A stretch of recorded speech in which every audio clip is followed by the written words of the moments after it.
भाई क्या जैसे ही मेरा YouTube चैनल मोनेटाइज हो जाएगा वैसे ही मुझे पैसे मिलना स्टार्ट हो जाएंगे? अगर तुम भी ऐसे ही सोचते हो तो मैं बता दूं, इसका जवाब है नहीं। बिकॉज यूट्यूब से अपना पहला पेमेंट रिसीव करवाने के लिए तुम्हें मोनेटाइजेशन के साथ साथ इन सारे स्टेप्स को भी सही से कंप्लीट करना जरूरी होता है। तो अगर 2025 में तुम भी एक यूट्यूबर बनने की सोच रहे हो या फिर तुम्हारा भी एक ऐसा चैनल है जो अभी तक मोनेटाइज नहीं हुआ है, तो ये वीडियो तुम्हारे लिए ही है। बिकॉज इस वीडियो में मैं तुम्हें पूरा प्रोसेस स्टेप बाय स्टेप बताने वाला हूँ कि मोनेटाइजेशन के बाद वो कौन से स्टेप्स हैं और उन्हें कैसे कंप्लीट करना है, पेमेंट कब और कैसे मिलती है, पेमेंट को तुम्हारे बैंक अकाउंट में आने में कितना टाइम लगता है और भी बहुत कुछ। तो आज स्टार्टिंग से स्टार्ट करते हैं ताकि तुम्हें समझने में कोई प्रॉब्लम ना हो। YouTube से पैसे कमाने के लिए तुम्हें सबसे पहले YouTube पार्टनर प्रोग्राम को ज्वाइन करना पड़ता है, जिसे हम शॉर्ट में YPP कहते हैं। लेकिन YPP को ज्वाइन करने के लिए तुम्हें इन दो चीजों को पूरा कंप्लीट करना होगा, जिसमें से फर्स्ट नंबर पे आता है 1000 सब्सक्राइबर्स का टारगेट एंड सेकंड पे आता है 4000 वॉच आवर्स का गोल।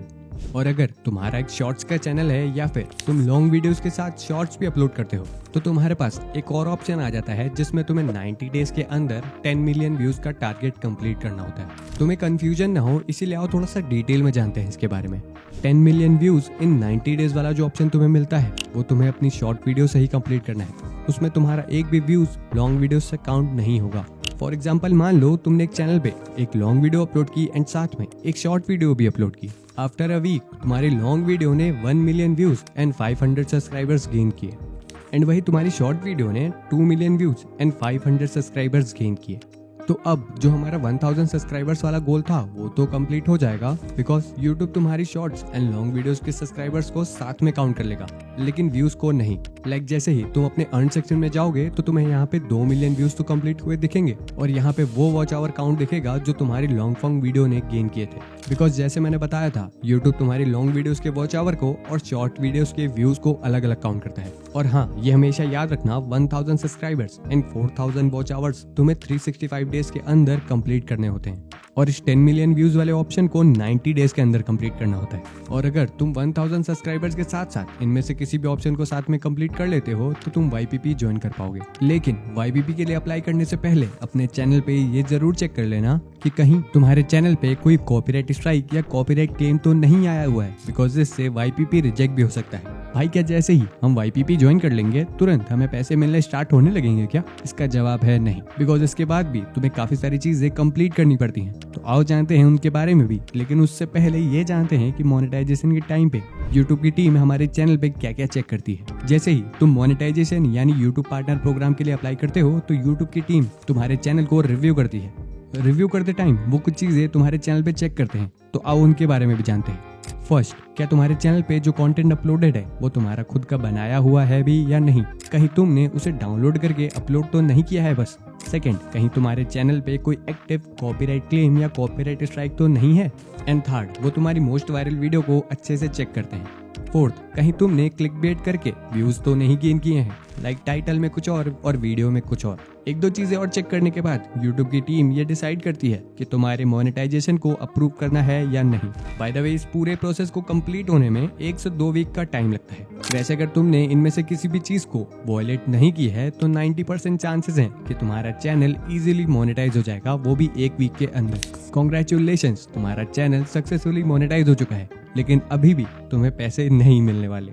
वो इसलिए क्योंकि YouTube कभी भी तुम्हारे पैसे को तुम्हारे बैंक अकाउंट में डायरेक्ट नहीं भेजता है। इसके लिए वो यूज करता है गूगल एडसेंस का।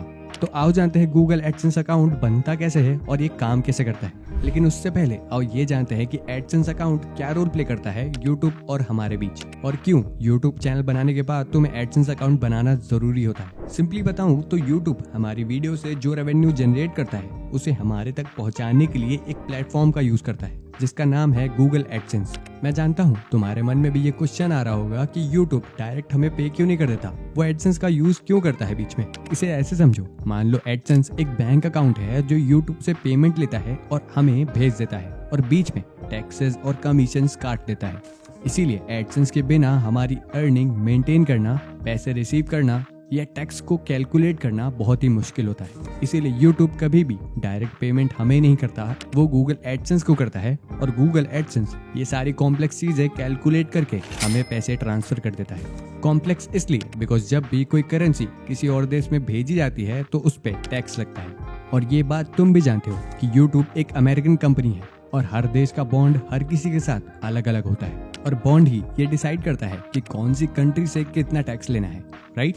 तो जब भी YouTube एक पेमेंट रिलीज करता है, फॉर एग्जाम्पल मेरे लिए, तो एडसेंस अकाउंट ये डिसाइड करता है कि कितना टैक्स काटना है, कितना कमीशन खुद रखना है, कितना YouTube को वापस देना है और उस क्रिएटर को कितना देना है जिसने ये रेवेन्यू जनरेट किया है ना कॉम्प्लेक्स? तो अगर तुमने अपनी टैक्स डिटेल एडसेंस अकाउंट में फिल नहीं की है तो तुम्हारा रेवेन्यू होल्ड पे लग सकता है या फिर टैक्स ज्यादा भी कट सकता है। बाकी मैं जल्दी एक डेडिकेटेड वीडियो बना दूंगा कि एडसेंस अकाउंट कैसे बनाते हैं, टैक्स डिटेल सही से कैसे फिल करते हैं। बैक टू पॉइंट, जैसे ही तुम्हारी अर्निंग $10 हो जाती है तो तुम्हें अपने अकाउंट को एक ऑफिशियल डॉक्यूमेंट से वेरीफाई करना पड़ता है। इसकी नोटिफिकेशन तुम्हें YT स्टूडियो या फिर एडसेंस अकाउंट की वेबसाइट पे मिल जाएगी, जहां से तुम इजीली अपने डॉक्यूमेंट को वेरीफाई कर पाओगे। लेकिन वहीं अगर तुमने अपने एडसेंस अकाउंट को 45 डेज के अंदर ऑफिशियल डॉक्यूमेंट से वेरीफाई नहीं किया तो तुम्हारी पेमेंट होल्ड पे लग जाएगी।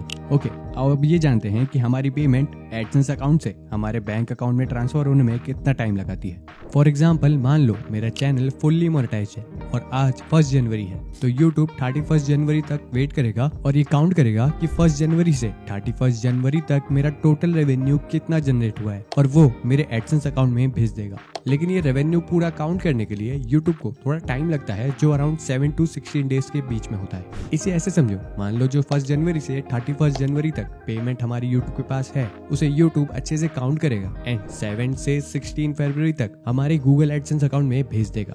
अब ऐसा नहीं है कि जैसे ही एडसेंस के पास तुम्हारी पेमेंट आती है वो तुरंत तुम्हारे बैंक अकाउंट में भेज देता है। एडसेंस को भी थोड़ा टाइम लगता है तुम्हारी पेमेंट को तुम्हारे बैंक अकाउंट तक भेजने में, लेकिन एडसेंस $20 के बाद तुम्हारी पेमेंट को होल्ड पे डाल देता है। बिकॉज जैसे ही $20 के आसपास तुम्हारी पेमेंट हो जाती है तो एडसेंस तुम्हारे दिए हुए एड्रेस पे एक वेरिफिकेशन पिन भेजता है जो तुम्हें अपने एडसेंस अकाउंट में डालनी पड़ती है। उसके बाद ही तुम्हारी होल्ड की हुई पेमेंट रिलीज होती है और जैसे ही तुम्हारी पेमेंट $100 हो जाती है तो हर महीने 21 के आसपास एडसेंस तुम्हारे रेवेन्यू को फाइनलाइज करता है और 21 से 27 फरवरी तक तुम्हारी पेमेंट तुम्हारे बैंक अकाउंट में भेज दी जाती है।